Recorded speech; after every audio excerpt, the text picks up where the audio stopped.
por invitarme otra vez a hablar. Gracias a Dionisio por tenerme tan amablemente de su puesto.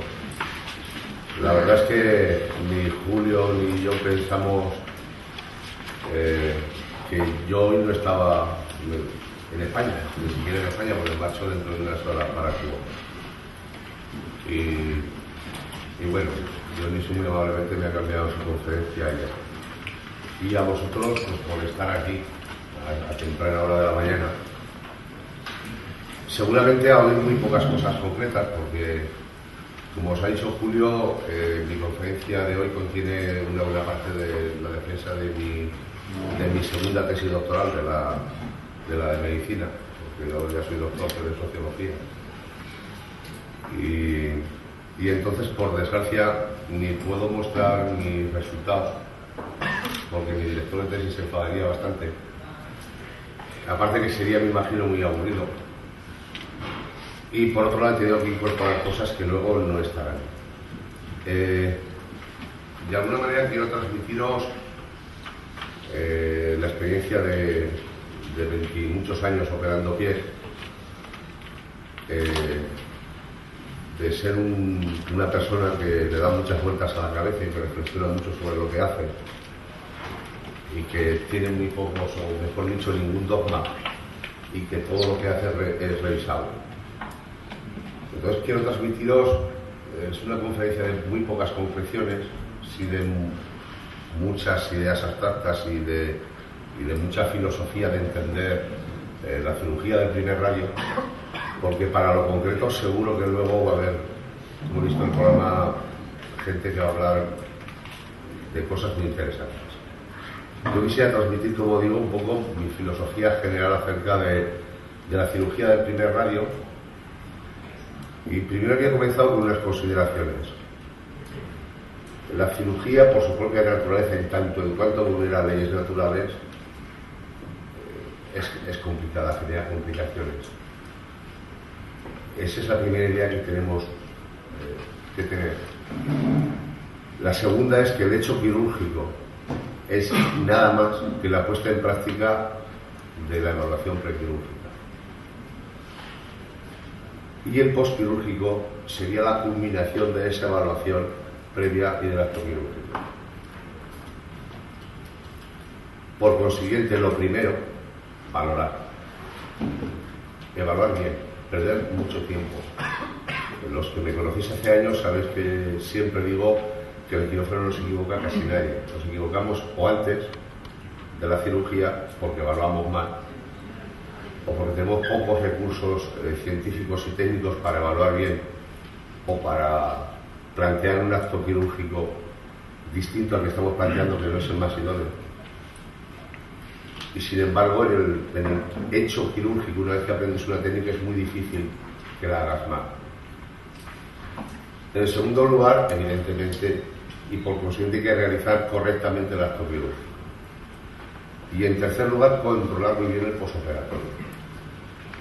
Todos los problemas de una cierta entidad que he tenido a lo largo de mi vida, todos, absolutamente todos, han estado o en el primer punto o en el último, y fundamentalmente en el último. Pero empecemos por el principio y perdonad que sea yo el que tenga que dar la clase de generalidades. ¿De qué hablamos? Generalmente tenemos la pésima costumbre de englobar en un solo término, en el término de anus valgus o anus adductus valgus, una serie de patologías que, aunque afectan al primer radio, son perfectamente diferenciadas entre sí. No es nada extraño que fuera en el pasillo luego alguien os diga: es que el lunes tengo que operar un anus. Bien, ¿y qué le vas a hacer al anus? ¿Le vas a hacer un fenol en la uña con un esostosis subungueal? Porque anus en latín es dedo gordo, no es nada más. Y anus valgus es dedo gordo, valgo. Desviación o contractura en abducción en la que el dedo gordo se desvía alejándose del eje medio del cuerpo. El interfalángico sería la desviación, pero la misma desviación que afectase a la falange distal del anus. El valus sería la alteración contraria. El anus abductus, estaríamos hablando de una deformidad en el plano transverso, en el que el dedo gordo se desvía separándose hacia los otros dedos. El anus abductus sería la desviación contraria, y el anus abductus valgus, ya estamos entrando en un concepto algo más complejo. Ya tenemos una subluxación de la primera articulación metatarsofalángica con desviación lateral, flexión plantar y aversión del dedo gordo, desviación del primer metatarsiano con flexión dorsal e inversión, y generalmente acompañada de una prominencia medial y o dorsal de la cabeza del primer metatarsiano, que llamamos ponente. El extensus, primero se volvería en hiperextensión respecto al plano transverso. En el limitus, por desgracia, me han comunicado que el doctor Pedro Munuera no puede venir a dar su conferencia porque se ha puesto su esposa de parto, creo. Pero Pedro, que hizo una tesis doctoral excelente sobre el primer radio, os iba a hablar precisamente de todo esto. Lo habíamos estado comentando y habíamos dejado incluso que él hablase un poco más de biomecánica pero en fin, me imagino que lo tendréis en otro curso en el que participa la Asociación de Cirugía este verano, en la Universidad de Verano en Jaca, en Huesca. Por ahí está Jorge, compañero de Jaca, que os podrá informar de las maravillas del Pirineo de Aragonés. Y el doctor Pedro Munera también está en el programa y me imagino que os lo podrá dar entonces. Es una excelente conferencia en un estudio muy serio, que es el que se sustenta su tesis doctoral, tanto de los valgus, limitus, rígidus. Como decíamos, el limitus sería la limitación de la movilidad, primera articulación metatarsofalágica. El rígidus sería ausencia de movilidad. Hay matices, por debajo de 10 grados de dorsiflexión ya se habla de rígidus. El metatarsus primus valus sería la desviación medial del primer metatarsiano, o en deformidad en valor del primer meta. El metatarsus primus adductus sería la desviación en la abducción del primer metatarsiano. Y ya entramos en un poco, tenemos un poco los conceptos del qué. Ahora, por algunos porqués. En la etiología del anus valgus, yo me he centrado mucho en mi tesis doctoral en los aspectos morfológicos, y siguen pareciendo determinantes la forma de la cabeza del primer metatarsiano, el tamaño, la forma y el tamaño de la falange proximal del anus, la forma de la primera cuña y las peculiaridades anatómicas. Parece generalmente aceptado que una cabeza metatarsal muy redonda es más inestable y favorece la hipermovilidad y por lo tanto provoca una anus adductus valgus. Entre los que somos ya un poco más mayores y hemos operado muchos paretes, creo que estaréis de acuerdo en que lo que más problemas nos da es la hipermovilidad o la movilidad. Hace un momento Raúl me comentaba que tiene un caso y el problema era la laxitud, la movilidad, incluso en un pie hiperlaso, evidentemente que había desarrollado un anus limitus, ¿no? Si entréis en la literatura mundial, yo que últimamente tengo que revisar mucha bibliografía, en los anus adductus valgus juveniles o de adolescentes, evidentemente con un primer metatarsiano superiores a 11 grados en un pie de tipo adductus y a 13 en un pie de tipo recto, en todo el mundo están promoviendo la artrodesis cuneo-metatarsiana.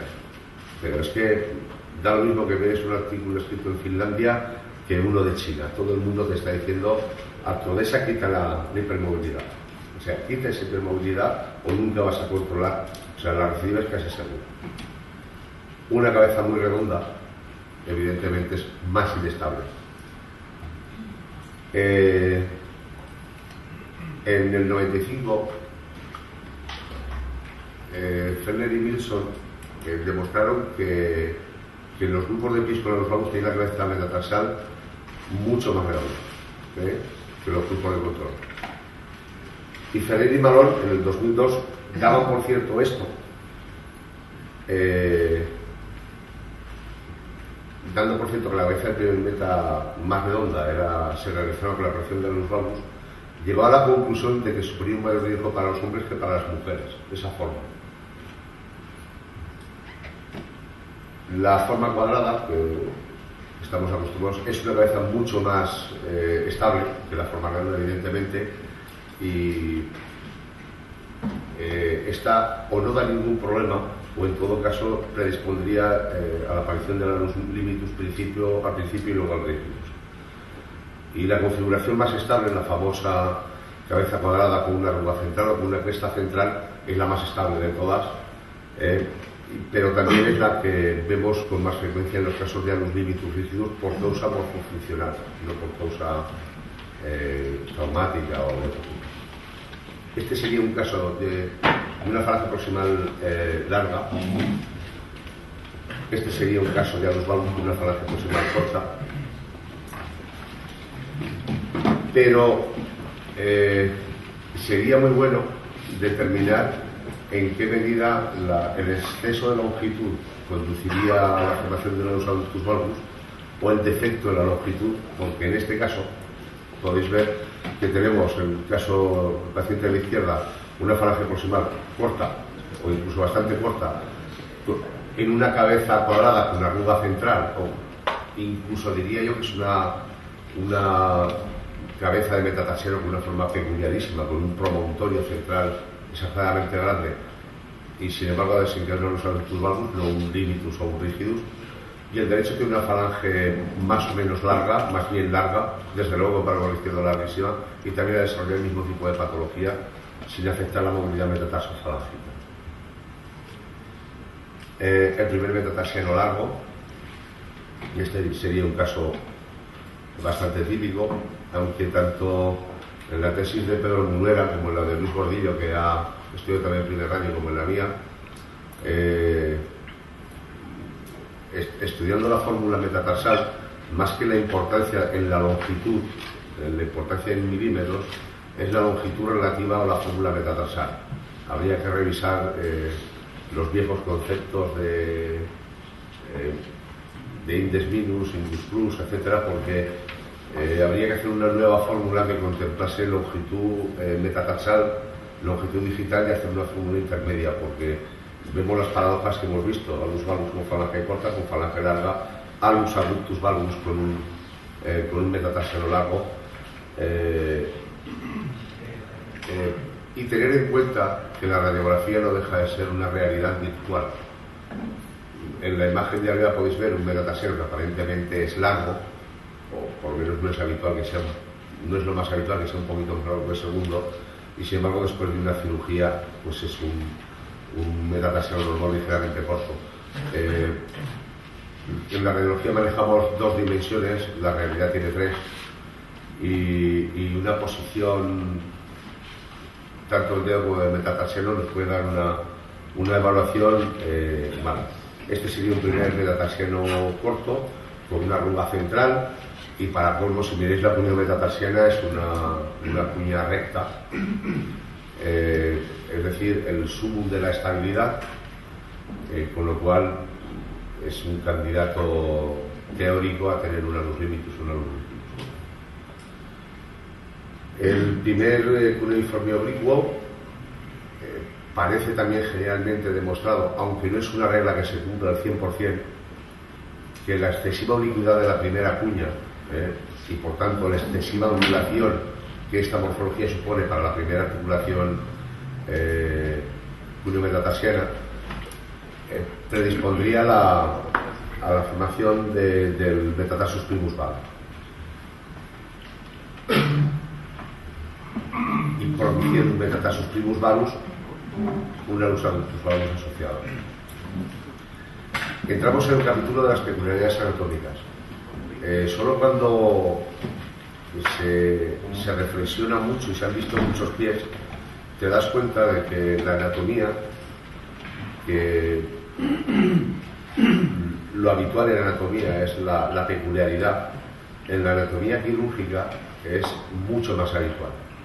En este caso podéis ver una peculiaridad anatómica, que es una cuña entre la base del primer y el segundo meta, un sesamoide, mejor dicho, que os puede provocar, en el mejor de los casos, que cuando vayáis a hacer una artrosis cúneo-metatarsiana, al hacer la maniobra de deslizamiento del metatarsiano hacia lateralmente, pues veáis que no puede. Y luego algo que he observado y en lo que he hecho un estudio, que es diferentes tipos de cuneiformes bipartitos o de cuñas interpuestas entre el primer cuneiforme y la base del meta. Aquí tenéis solo unos 3 ejemplos, pero si os fijáis, con articulación perfectamente normal del cuneiforme a ese cuneiforme interpuesto y del propio a la base del meta, sería en este caso una cuña muy pequeñita. La imagen central también, con su correspondiente articulación, podéis ver que tiene articulación para el cúneo, cuña supernumerario base, y en aquel caso también en el de la izquierda, con diferentes formas y tamaños. Con mucha frecuencia es bilateral, y os puedo adelantar que en mi propia estadística, en los casos de metatarsus primus valus, pues comienza a ser tan habitual esto, encontrar esto, pues como habitual es encontrar quinto dedos bifalángicos, que estamos todos muy acostumbrados a verlos ya. Otra peculiaridad anatómica bastante habitual es la duplicidad del extensor. En la otra imagen creo que se ve bastante mejor, ahí podéis verlos. Uno haciendo cuerda, el típico efecto cuerda de arco, y otro paralelo a él, pero discretamente desviado lateralmente, pero sin la fuerza suficiente como para compensar. Entonces yo cuando todos hemos visto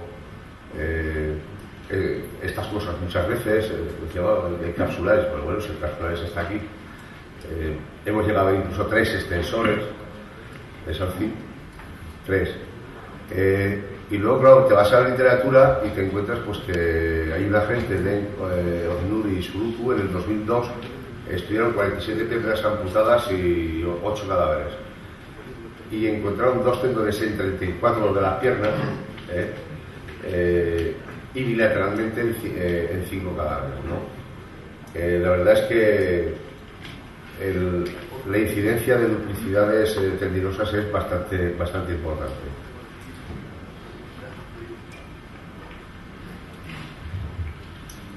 Entonces, para valorar qué es lo que vamos a hacer, teniendo en cuenta la forma, teniendo en cuenta el tamaño, teniendo en cuenta la función de la que hablaremos después, todo pasa por un buen examen físico. Estudiar la dorsiflexión y plantarflexión, la movilidad de la cuneo-metatarsiana. La mayor parte de los problemas de recidivas en procedimientos distales tipo Austin o tipo Wilson o cualquier otra osteotomía distal suelen venir por hipermovilidades de la cuneo-metatarsiana. Como os decía antes, los últimos estudios están preconizando artrodesar la cuneo-metatarsiana para prevenir la recidiva de metatarsus primus valus o incluso de un alus adductus valgus moderado. Entonces, evaluar muy bien esto, el efecto cuerda de arco. Os cito también un trabajo muy reciente de Sanders que demostró con resonancia magnética tridimensional que este desplazamiento, este efecto cuerda de arco del flexor largo del primer dedo y por consiguiente los aludeos juegan un papel muy importante en la patogenia y tanto de alus valgus como de metatarsus primus valus. Seguimos con la etiología, tendríamos el factor medioambiental, social, cultural. El calzado para mí no es nada más que un factor agravante, y uno de los factores que tenemos que tener en cuenta, no solo de la etiología del anus adductus valgus, sino de el resultado quirúrgico del anus adductus valgus, es este, el factor cultural social. Creo que os he dicho en alguna otra ocasión, creo que lo habréis comprobado, que nuestros pacientes no quieren que les arreglemos su anus valgus o su anus adductus valgus. Nuestros pacientes quieren un anus valgus descaradamente. Nuestros pacientes quieren tener el dedo recto, alineado a 180 grados con el primer metatarsiano. Y eso es un anus valgus. Aquí en toda la barbacoa. Lo has comprobado en España, Luis, que la gente quiere tener un anus valgus, no se conforman con tener el dedo en 8 grados en mano. Eso es algo que hay que tenerlo en cuenta. Otro de los factores, otros factores que hay en la etiología de los valgus serían traumatismos, enfermedad reumática, iatrogenia y formación. Pues aquí tenéis un ejemplo de iatrogenia, pues por un procedimiento muy inapropiado. Tenía un anus valgus, además de no solucionarlo, le provocaron un anus limitus rigidus. Este sería un caso de enfermedad reumática con un síndrome de luxaciones patológicas metatarsofalángicas. Y en las causas patomecánicas, que solo os voy a esbozar, tendríamos varo compensado de antepié, movilidad del primer radio, retrocedia valgo, pie plano, tobillo equino y manchas que reducen bien la función. La clave está aquí. Yo creo que estaréis todos de acuerdo que la clave está en la posición de la subastragalina. Si recordéis la definición de Ruth, la cantidad de oxiflexión necesaria de la primera metatarsofalángea son 65 grados. Sí, pero depende de cómo esté la subastragalina. Hay gente que con 65 grados está jorobadísimo y hay gente que con 40 funciona de maravilla. En mi estadística, el valgo de retropié y el anus adductus valgus, o si queréis más genéricamente, un anus adductus valgus, casi siempre te lo sueles encontrar con un exceso de población subastragalina por encima de los valores que se consideran normales, y una compensación de inspiración de antepié. Es extraordinariamente habitual. Valgo de subastragalina, antepié valgo. El equinismo. También en 2005, Johnson y Christensen demuestran, estudiaron cómo influye el equinismo en la patología del primer radio y del músculo peroneo lateral largo, que este es el caballo de batalla que nos encontramos todos a la hora de compensar luego un pie excesivamente pronado que hemos introducido en ¿no? El peroneo largo y el tríceps son antagonistas, por lo que si se da la circunstancia de que la acción conjunta de ambos es necesaria para que se produzca una flexión plantar pura del pie. Si solo actúa el tríceps ural, se produce una plantar flexión de la columna lateral.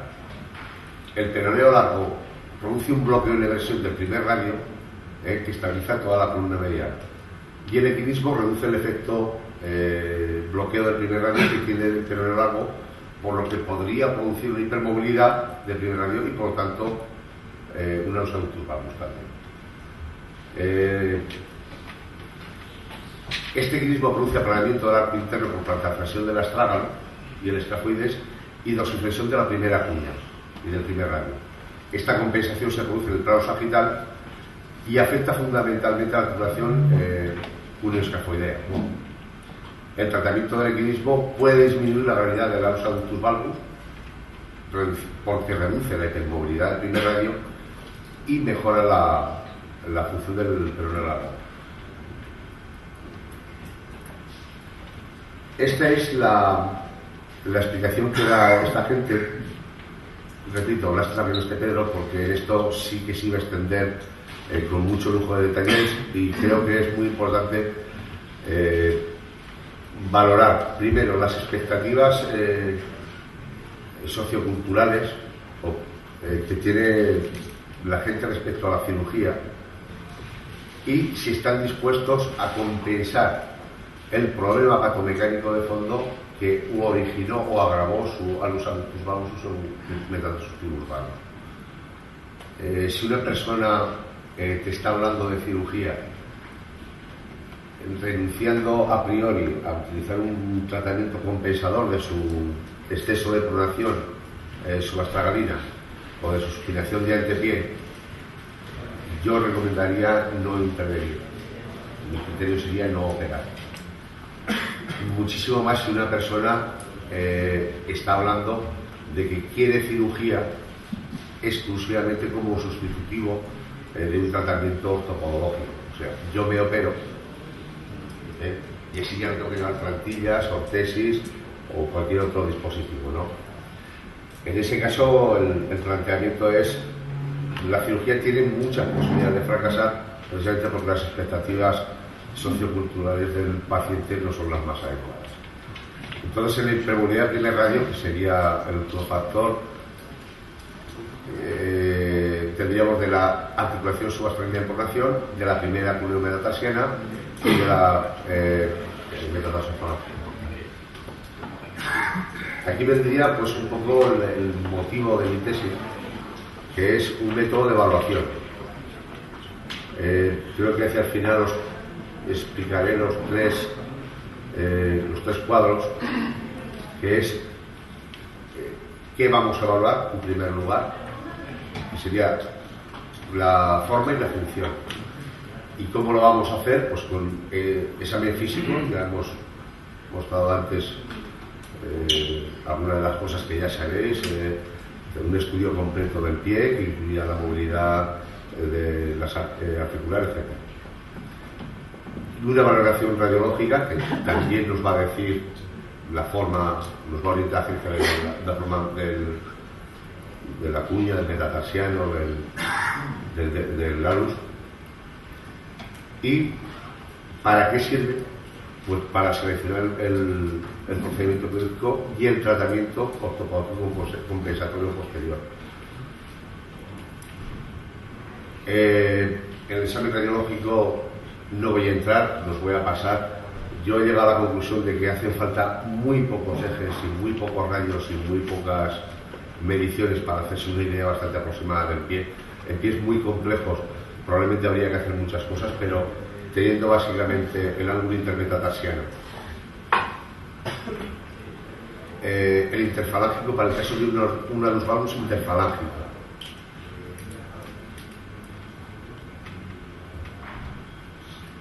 el ángulo alus adductus o metatarsofalángico con el intermetatarsiano y el alus adductus, prácticamente se puede evaluar la mayor parte de los alus adductus valgus. Si además tenemos un interfalángico, nos viene muy bien el interfalángico, y si queremos ver la dorsiflexión o la transflexión, un ángulo de declinación de primer velo.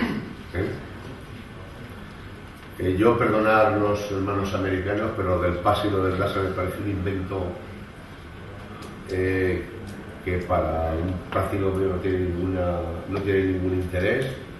No me aporta muchas más cosas respecto a lo que me aporta el alus adductus. Es un invento muy bonito, pero desde que existe la resonancia cada día vale menos. Y exactamente lo mismo digo del DASA. Es bueno conocer todas las mediciones angulares, que hay muchísimas más,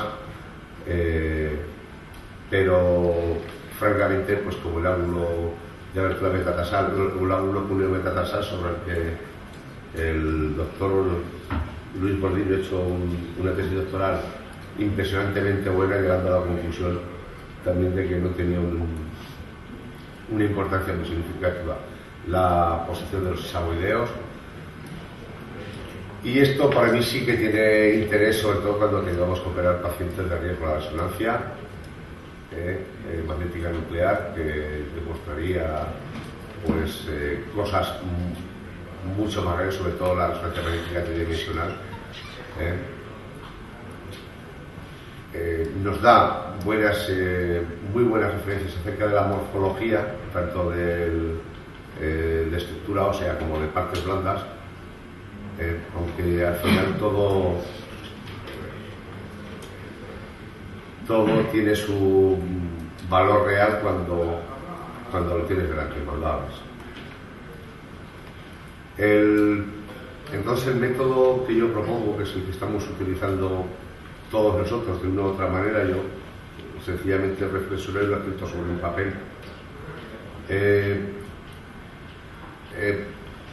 Tiene como objetivos la evaluación morfológica y funcional, tiene radio, la evaluación radiológica y a partir de ahí la selección del procedimiento general quirúrgico en el tratamiento de los humanos y patologías afines. Esta sería un primer cuadro que, de acuerdo con la morfología y la valoración funcional, nos daría el diagnóstico de qué es lo que tenemos. Una cabeza epidemia metatarsiano redonda, estable, alus valgus; cuadrada, más inestable, alus adductus valgus; arruga central rígida. Bueno, ahí podéis ver, y nos puede dar cualquier alus valgus, adductus valgus, limitus rígidus. Ahí sería el diagnóstico. La falange proximal, normal, larga o corta, estable, inestable o rígida. El primer cuneiforme redondo, transverso, oblicuo, estable, inestable o rígido. La primera articulación cúneo-metatarsiana, normal, desviada, sublusada, también estable, inestable, rígida. Articulación metatarsofalange, normal, desviada, sublusada, estable, inestable, rígida. Y la evaluación de partes blandas con la evaluación muscular. En resumen, ¿qué es lo que queremos? Primero saber qué vamos a operar. Cuando tenemos más o menos un diagnóstico, aquí sí que hay que apuntar ya números. En rango de normalidad, estipular qué es lo normal para cada uno de nosotros. Si veis diferentes autores, veréis que hay discrepancias tanto en el intermetatarsiano, ángulo alus adductus, interfalángico, pasadas a evaluación global. Estos tres los tengo puestos junto con un ángulo de declinación metatarsal y otros. Este no es el cuadro, digamos, original, solo para casos, digamos, especiales.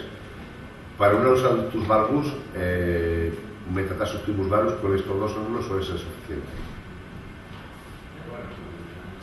Entonces, estipular cuál es nuestro grado de normalidad y a partir de ahí,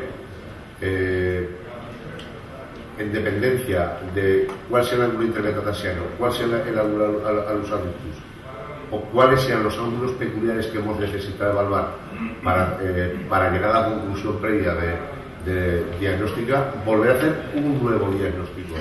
Alus valgus interfalángico, flexus, extensus, alus adductus valgus, limitus, rigidus o metatarsus primus valgus. Y por último, una vez que tenemos ya el tipo de deformidad, pues proponer un procedimiento o procedimientos. En un juanete, esostectomía. Disbalance musculo-ligamentoso, tenotomías o otros procedimientos en partes blandas. Alus adductus valgus, pues, si es positivo o negativo, osteotomías proximales, osteotomía proximal, falange proximal del alus. Alus valgus interfalángico, osteotomía distal de la falange proximal del alus, artroplastia interfalángica o artrodesis interfalángica. El alus flexus, artroplastia o artrodesis interfalángica, evidentemente. El extensus, alargamiento extensor, artroplastia, artrodesis. Alus adductus valgus, osteotomía distal del primer metatarsiano. Metatarsus primus valgus, osteotomía proximal primer meta, artrodesis cuneo-metatarsiana. Alus limitus, la limpieza articular, como pelectomía que llaman estos, o toilet de metatarfalgia, una W, que es un procedimiento que yo hago para descomprimir. También le puedo terminar eso todos los procedimientos que se han sugerido a veces para descomprimir, artroplastia metatarsofalágica. Yes rigidus, W, artroplastia metatarsofalágica, artrodesis metatarsofalágica, implantes, etc. Como decía, juanete, esostectomía.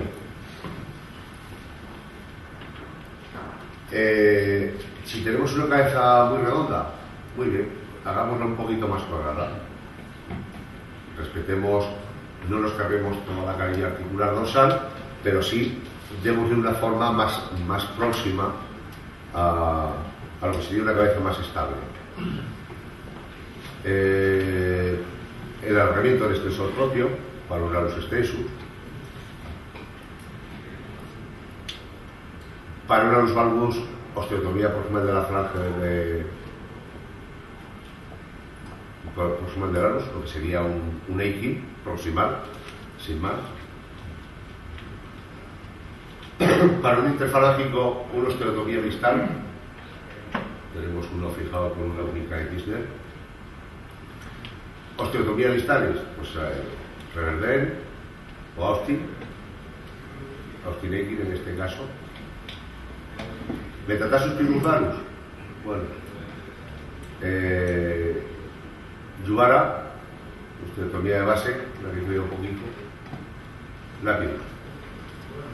Lapidus no, artrodesis puneo-metatarsiana, eso Lapidus no es, porque la óptica no se respeta.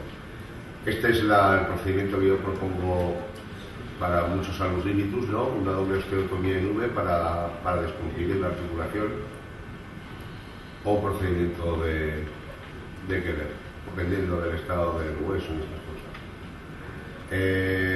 Rigidus. Además de los ya dichos, pues tendríamos artrodesis metatarsofalágica o un implante. Y eso es todo. Muchas gracias.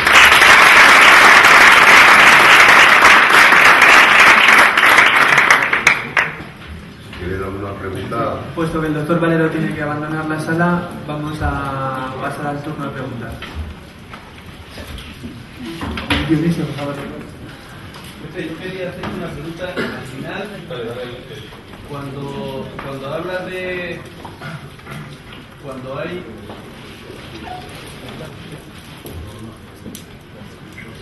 Yo te veo Cuando hay un algo rígido, no es partidario de hacer cerebrales. ¿Un qué? Por supuesto que sí, ya lo he dicho. Cuando hay, es que al final, la última diapositiva que has puesto, habías dicho hacer una artrodesis. No, además de lo anterior, de lo explicado Vale. no he sido muy claro a lo mejor. No. Además de lo ya dicho, por supuesto que sí. Vale. Si habré hecho que eres en esta vida. Por eso lo digo. Sí, por supuesto que sí. Tengo que reconocer, Dionisio, que después de haber hecho tantos miles de Kellers en esta vida, porque además son miles, la verdad es que hago muy poquito. Ya hago muy pocos, o sea, prácticamente lo tengo limitado a los rígidos insalvables. Si puedo limpiar la articulación, descomprimir la articulación por todos los procedimientos posibles, a descomprimir y ya está. Evidentemente no puedes pedir milagros. En la W yo no sé si coincidimos en las 2 o 3 veces que hablo de ella, consecuencia de esto, hago el mismo truco que de interponer un trozo de cápsula para que fibrose y tal, porque el problema es que te encuentras y que muchas veces no hay prácticamente nada de cartílago, absolutamente nada. Y bueno, pues cuando implantes de cartílago, de historias empiecen a funcionar mejor, seguramente no nos va a traer complejos. Pero de momento el que le sigue siendo un procedimiento muy agradecido, pero que yo prácticamente lo tengo limitado a las iatrogenias y a casos muy desesperados. En los casos de artritis reumatoide, pues casi siempre la artrodesa, que lo que no puedes permitirse el uso de una persona con una enfermedad autoinmune que está tomando inmunosupresores, además, meterlo al quirófano, ahora hacerle un Keren, dentro de 2 años hacer una artrodesis, pues bueno, te aseguras artrodesas de entrada y ya está. Sigo haciéndolo, pero solo para eso. Y otra cosa también quería comentarte, que estoy completísimamente de acuerdo contigo, como en todo, pero sobre todo en lo que has dicho de nunca realizar una cirugía cuando el paciente lo que pretende con eso es obviar un tratamiento ortopodológico. Siempre fracasa. Siempre. En la experiencia que yo tengo, infinitamente menos que la tuya, por supuesto, pero siempre me ha fracasado cuando he intentado eso, cuando el paciente ha venido demandando una cirugía para no ponerse una plantilla. Mira, yo cuando viene la gente a consulta, hay un ejemplo muy típico, que son los espolones fascitis. Ya que estamos en una mesa redonda de fascitis, yo les digo siempre lo mismo. Cuando yo aprendí a hacer fasciotomías y espolones, pues me dediqué a operar espolones, a hacer fasciotomías, pero vamos, es que eran casi de emergencia. Bueno, ya que te tengo que infiltrar, te pego el hachazo, te doy 2 punticos y te vas caminando sobre la plantilla y ya está. Hice montones, pero como decía al principio, también soy un tipo que le doy mucho a la cabeza. Y vi que las personas que no podía operarlas, o del espolón, o de hacerles una fasciotomía, porque tenían problemas vasculares, porque eran personas muy ancianas, por causas económicas, que algunos decían que va, que no puedo pagarte 30 o 40 mil pesetas o 25.000, no sé lo cual valdría entonces una fasciotomía. Y le ponías una plantilica, es que le desaparecía la sintomatología dolorosa. Y gente que sí que le habías hecho el espolón o la fasciotomía, volvían al tiempo con su fascitis, con su dolor, con su paralgia todavía. Yo la última fasciotomía la hice hace 1 año y medio a un pelma de maratoniano, amigo mío, porque me amenazó que o se lo hacía yo o se iba a ser. Pero los últimos 10 o 12 o 14 años es la última que he hecho. Con los juanetes lo mismo. Pero mire usted tiene el caso de Ramos, usted tiene un PIP de relaxo. La cuneo-metatarsiana funciona como funciona. Tú puedes atravesar la cuneo-metatarsiana. Estamos hablando, no es tu caso, es exactamente, pero uno de los adultos valgus, metatarsus, primus valgus, hiperlaxo. Puedes hacer una ortoresis cuneo-metatarsiana. Puedes hacer distal el procedimiento que quieras para acabar de corregir. Puedes dejar un radio maravilloso. Si no controlas el exceso de la progresión patológica, y esto es otra experiencia que la habéis visto, me imagino que todos, en un calcáneo valgo compensado en supinación, inmediatamente posoperatorio se resupina, porque el sistema nervioso autónomo, para algo me sirvieron las 2 líneas de investigación que hice sobre el sistema nervioso autónomo. El sistema nervioso autónomo, que es el que rige el instinto de conservación, porque si tú haces así, yo hago así, aunque no quiera, obliga a resupinar todavía más. Y una persona le puede dejar un primer radio maravilloso, pero entre la supinación patológica que tiene de ante ti, lo que resupina porque el sistema nervioso autónomo le dice que tiene carga para afuera, que ese primer radio no duele pero está operado. Si tú eso luego no lo controlas, como mínimo encontrarás que hay una incidencia sorprendente entre síndromes de plantar flexión de cuarto metatarsiano y 40. Previo a la cirugía y visto después de la cirugía. Y encontrarás que existe una relación, que ese es el estudio que estoy haciendo ahora, entre los adultos valgus y neuroma. Yo descubrí hace unos cuantos años ya que sorprendentemente, después de operar el primer radio, el paciente, aparecían muchos pacientes con neuroma. Y dije que eso no podía ser. O sea, que no podía tener la culpa la cirugía de Juanet. Y entonces los que habéis estado por la consulta últimamente, alguno lo ha vivido en sus propias carnes o en las de la mujer, la asociación alus adductus valgus, neuroma de Morton, es frecuentísima. Yo mi operación típica es alus valgus, neuroma o neuromas, en segundo y tercer espacio. Estoy hablando de neuromas, diagnosticado por ecografía, y neuromas mayores de 2 centímetros. Pero estamos hablando de neurómicas o sea que no son consecuencia de la cirugía del primer radio, aunque pueden serlo. Este trabajo, el que además me ayuda mucho Safin y otros amigos, lo hemos hecho gracias a que tenemos gente que maneja el ecógrafo y lo estamos viendo. O sea, completamente estoy en que después de cirugía, no solo de primer grado, de cualquier cosa que tengas en el pie, ya he puesto una diapositiva, en mi tesis voy extiendo mucho más, evidentemente, que la que manda es la subastragalina. O tenemos estabilizada la subastragalina o no hacemos nada.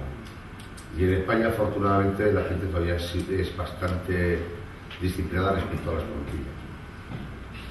Si sabemos plantear antes de la cirugía, pues nada, es que esto viene desde aquí atrás y o lo controlamos o no hacemos nada. Iremos mucho mejor. ¿Más preguntas? Pues nada, muchas gracias. Me voy a Cuba. Nos veremos con el presidente y con Eduardo dentro de una semana. Vamos a dar un curso en Cienfuegos y a operar allí.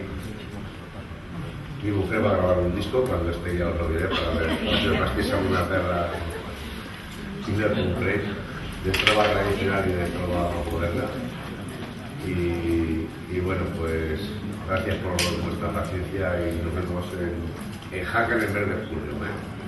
Ya os informará Julio de los cursos de verano y allí lo veremos.